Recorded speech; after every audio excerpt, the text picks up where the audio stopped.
Harper Audio presents Fatally Flaky by Diane Mott Davidson. Performed by Barbara Rosenblat. Copyright 2009 by Diane Mott Davidson. Production copyright 2009 by HarperCollins Publishers.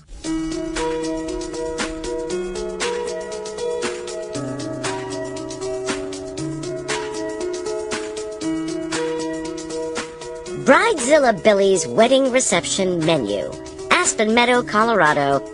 For her wedding on June 8. No, July 15. No, August 22. Grilled artichoke skewers with remoulade. Deviled eggs with caviar. Crab cakes with sauce gribiche. New potato salad with fresh dill and creme fraiche. Chilled haricot vert vinaigrette. Baguettes and butter. Chocolate and vanilla ice creams. Wedding cake. Chapter 1. Cynics say getting married is a death wish. Now, I'm no Pollyanna, but I try to ignore cynics. Anyway, what I usually say is that catering weddings is a death wish. My assistant, 22-year-old Julian Teller, and I laugh at that. Yucking it up provides a bit of comic relief within the stress of serving trays of appetizers with drinks, then lunch or dinner with wine, followed by cake with champagne or asti spumante, and doing it all quickly to 100 guests. Trust me, if there's one thing caterers need at weddings, it's comic relief. Unfortunately, the events surrounding Bridezilla Billy Attenborough's wedding proved the truth of the original axiom. Still, it wasn't a death wish that proved troublesome. It was death itself. And as the bodies piled up around the Attenborough nuptials, I began to think someone was gunning for me, too. Turned out, I was right. I'm always telling my husband, Tom, an investigator with the Furman County Sheriff's Department, that I should adore weddings. The reason? I love being married. To him, that is.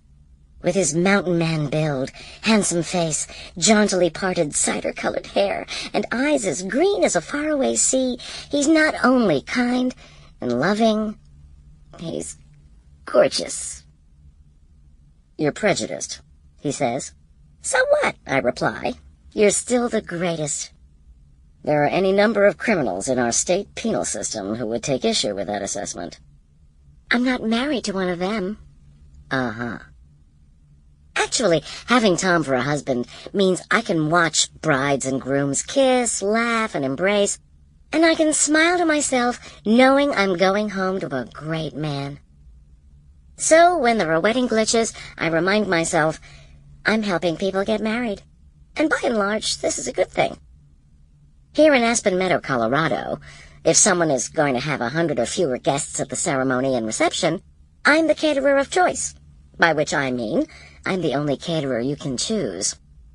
Our town also has but one florist, one photographer, one printing press for invitations and the like, and a few bands. But these days, most couples choose a DJ.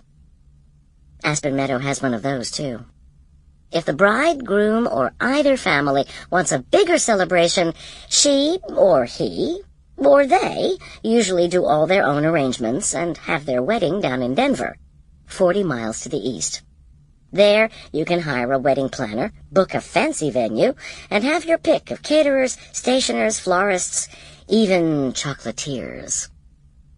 If you go that route, though, you're going to pay. What with the gown, limos, and all the rest, you're probably looking at about $100,000. I can remember when $100,000 used to buy a house. And a nice one, too. But for 100 or fewer guests, I can do all the arranging. Once I'm given a budget and specifics as to menu, flowers, photographer, music, you name it.